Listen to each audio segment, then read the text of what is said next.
Film bermula di acara penjamuan. Ketika itu, Master Yi menemukan bahwa masakan babinya menjadi gosong karena ulah asistennya yang bernama Leng.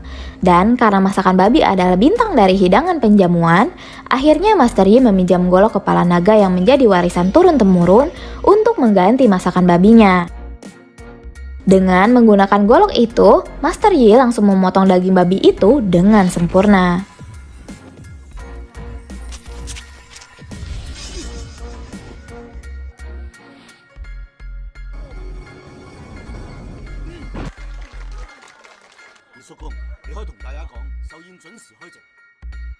Kemudian melanjutkan memasak dengan bantuan dari asistennya.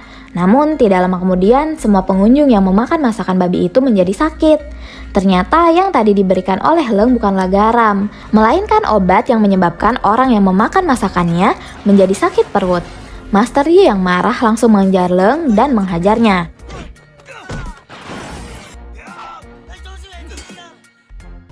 Namun, karena Master Yi adalah kokinya, dirinya lah yang harus bertanggung jawab. Maka dari itu, dia diusir dari desa dan tidak layak menjadi pemilik goloknya. Berpindah ke sebuah sekolah kungfu, saat itu sang guru mengadakan kompetisi bahwa barang siapa yang dapat memindahkan lambang sekolah ke tempat asalnya akan menjadi lulusan pertama yang mendapatkan kehormatan dari sekolah. Seketika itu, semua murid langsung memperebutkannya. Dan yang memenangkan kompetisi itu adalah Ken, seorang pelajar jago kungfu yang menyukai memasak. Dan salam perpisahan untuk gurunya adalah semangkok mie yang dibuatnya dengan menggabungkan kungfu dan memasak. Kemudian saat Ken pergi, gurunya menyuruhnya untuk berguru tentang masakan kepada Master Koki yang bernama Sum Wai-tak dari restoran Sum. Singkat cerita, ketika Ken sampai di restoran, dia tidak sengaja bertemu dengan gadis bernama Ying yang merupakan adik dari pemilik restoran. Bersamaan dengan datangnya Master Yi ke restoran tersebut. Di sana, Master Yi disuguhkan secangkir teh oleh Ying dan langsung membuat kagum Ching, yaitu sang pemilik restoran. Itu karena Master Yi mengetahui bahan-bahan untuk membuat teh itu secara akurat. Bahkan analisisnya itu membuat Ken penasaran. Master Yi kemudian memesan hidangan yang tidak ada dalam menu, yaitu kubis di air jernih. Seketika itu, pemilik restoran langsung menyanggupinya. Bahkan sang koki yang bernama Sum langsung menyadari bahwa yang memesan hidangan pasti seorang koki. Dan ketika Master Yi mencoba, seketika itu dia terbawa ke masa lalunya ketika sedang bersama kakaknya. Namun komentar tentang masakan itu kurang baik, karena menurutnya pengolahannya telah salah yang mengakibatkan kemurnian dari masakan kubis air jernih menjadi hilang. Setelah mengetahui nama Master Yi, Master Sum langsung menantangnya. Jika dirinya kalah, dirinya akan meninggalkan restoran. Namun jika Master Yi yang kalah, dirinya harus mencuci piring selama setahun. Master Yi yang akhirnya menerima tantangan itu, namun dirinya membutuhkan asisten dan dipilihlah Ken. Makanan yang dibuat oleh Master Sum memang enak, karena itu merupakan menu andalan restoran. Namun menurut Master Yi itu baru lumayan. Saat itu Ying merasa kepanasan ketika menyentuh hidangan Master Yi, karena lapisan kulit dagingnya merupakan gula tipis yang bisa membuatnya tetap panas sehingga seperti masih dalam proses memasak. Dan ketika dicicipi, Master Sum langsung mengakui kekalahannya. Makanan itu bernama 8 bebek keberuntungan, yang sudah lama tidak ada koki yang bisa membuatnya secara sempurna. Ternyata pembuatannya tidak boleh menggunakan pisau, karena kelembutan dan serat dagingnya akan pecah ketika dipotong dengan pisau. Saat itu, Ken mengejar Master Sum yang pergi karena kedatangannya ke restoran adalah untuk berguru padanya. Namun Ken ternyata salah paham, karena Sum Wai-tak yang merupakan ayah dari Ching dan kakak seperguruan dari Master Yi telah meninggal tahun lalu. Bahkan Ching juga mengetahui kejadian yang telah dialami oleh Master Yi.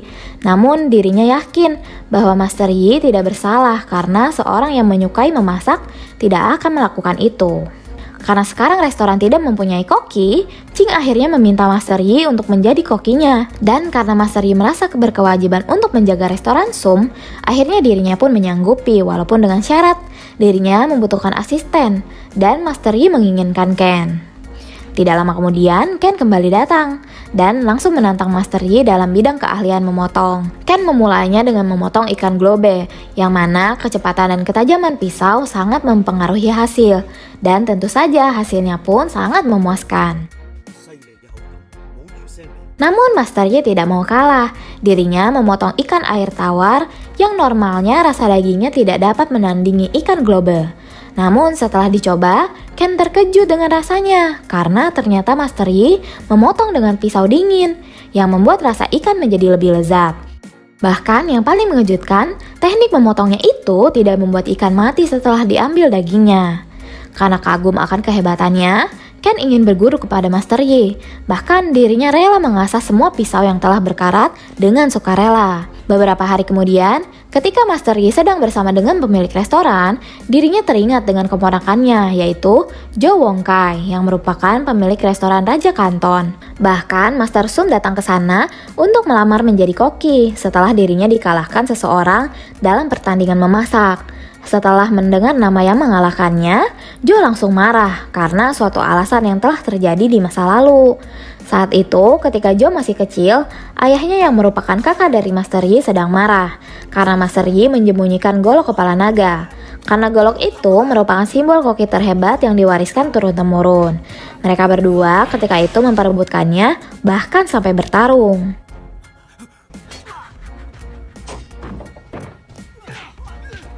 Namun ketika Master Yi akan tertimpa cowet besar, sang kakak menyelamatkannya hingga dirinya yang justru terluka. Karena luka itulah ayah Jo kehilangan karir memasaknya dan memilih untuk pergi dari desa. Bahkan faktanya kakak dari Master Yi merupakan koki terhebat yang memenangkan kejuaraan dunia chef selama 2 kali berturut-turut. Master Yi kemudian mengajari Ken dimulai dengan pelajaran memotong. Itu karena seorang koki harus mempunyai kelebihan lain selain memasak, seperti memotong, memikul, menumbuk, dan yang lainnya. Bahkan Ken mendapatkan pelajaran baru ketika memasak sebuah telur, karena di balik hidangan paling sederhana, ternyata menyimpan kesulitan lain dalam membuatnya.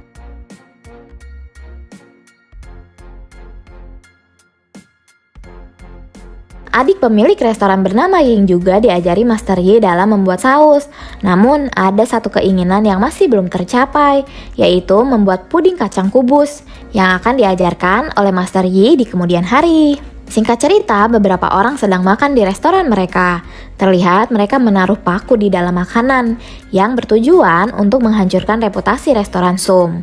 Ternyata mereka semua adalah orang suruhan dari Jo yang berniat membalas dendam kepada Master Yi. Selanjutnya, ketika Ken dan Ying sedang berbelanja, mereka melihat orang-orang yang memfitnah restorannya dan langsung menyerang mereka, hingga pusat perbelanjaan itu berantakan dibuatnya. Dan ketika mereka berdua sembunyi dari kejaran, Ken tidak sengaja melihat berita tentang kompetisi memasak yang diadakan setiap 4 tahun sekali untuk menentukan siapa koki terbaik di Cina.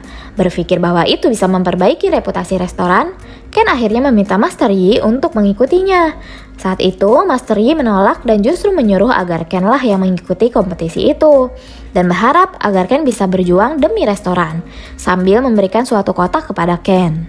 Singkat cerita, kompetisi pun akhirnya dimulai, sementara Master Yi kembali ke desa untuk menyelesaikan masalahnya. Bahkan juara kompetisi sebelumnya pun ikut berpartisipasi, yaitu Master Tin, seorang master koki dari restoran Raja Kanton, berikut dengan asistennya yaitu Master Sum. Mengetahui hal itu, Ken tetap percaya diri dan yakin jika dia bisa memenangkannya. Dan babak pertama ini dimulai dengan tantangan memotong, yang hanya akan mengambil 2 tim untuk masuk ke final.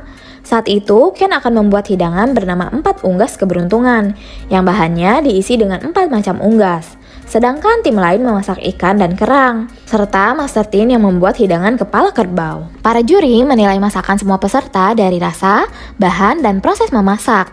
Oleh sebab itu, tim yang berhasil masuk ke babak final adalah perwakilan dari restoran Sum dan juga restoran Raja Kanton. Setelah Jo mendengar siapa pesaingnya di final nanti, dia dan anak buahnya langsung menyerang restoran, yang diakhiri dengan tertangkapnya Ken dan Ying yang kemudian disekap di dalam lemari pendingin. Tidak hanya sampai di situ, Master Yi yang baru kembali dari desa pun langsung diserang. Bahkan Jo dengan tega mengancam akan membunuh Ken dan Ying di lemari pendingin, yang kuncinya harus diambil Master Yi dari kandang ular beracun. Namun ketika Master Yi akan mengambil kuncinya, dia dihentikan oleh Leng, orang yang dulu memfitnahnya atas suruhan dari Jo. Dia mengatakan kepada Master Yi bahwa kunci itu palsu dan yang asli ada padanya. Kemudian meminta maaf dan langsung membebaskan para sandera agar bisa melanjutkan kompetisi. Kembali ke kompetisi, tantangan di final kali ini adalah menghidangkan sup yang mempunyai tema kemurnian. Itu adalah hidangan tanpa bumbu yang menonjolkan skill memasak, agar orang-orang dapat menikmati kemurnian masakannya. Di sisi lain, Jo kembali mendatangi Master Yi dengan membawa golok kepala naga yang kini telah berkarat. Sebelum menentukan masakannya, Ken mengingat perkataan Master Yi tentang hidangan kubis yang dianggap sebagai makanan terbaik. Oleh sebab itu, Ken mencoba membuat hidangan bernama kubis di air jernih dan langsung mempersiapkan bahan-bahannya. Teknik yang ia pelajari dari Master Yi diaplikasikannya dengan sangat baik, dari menyaring lemak daging sampai mengambil jantung kubis, kemudian menusuknya dengan jarum agar kubis bisa menyerap sup dengan sempurna. Master Tin juga tidak kalah hebat dengan mengolah hidangannya, bahkan dia memakai cara sempurna untuk memanaskan masakannya. Berpindah ke Master Yi setelah pertarungan yang cukup panjang, akhirnya Master Yi dapat mengalahkan Jo dan anak buahnya, kemudian pergi sambil membawa golok kepala naga. Kembali ke kompetisi, akhirnya hidangan mereka berdua telah dicicipi oleh para juri. Dan ternyata hidangan Ken bukanlah tandingan dari hidangan Master Tin. Namun saat wasit akan mengumumkan pemenangnya, Master Yi datang untuk menghentikannya. Kemudian memberikan golok itu kepada Ken untuk memotong hidangan yang ada di dalam kotak yang dibawa oleh Ken, yaitu kacang kubis. Dan ketika Ken membuka golok itu, karat di goloknya langsung menghilang dan langsung memotong kacang kubis itu. Kacang kubis yang ada di dalam sup seketika langsung bercampur dan menghilang. Hidangan kubis itu sangat sederhana, namun menyerupai harta karun setelah diolah dengan seni tinggi dalam memasak, sekaligus mengedepankan tingkat kemurniannya. Master Tin yang ketika itu aneh melihat para juri terdiam, mencoba merasakan makanan lawan.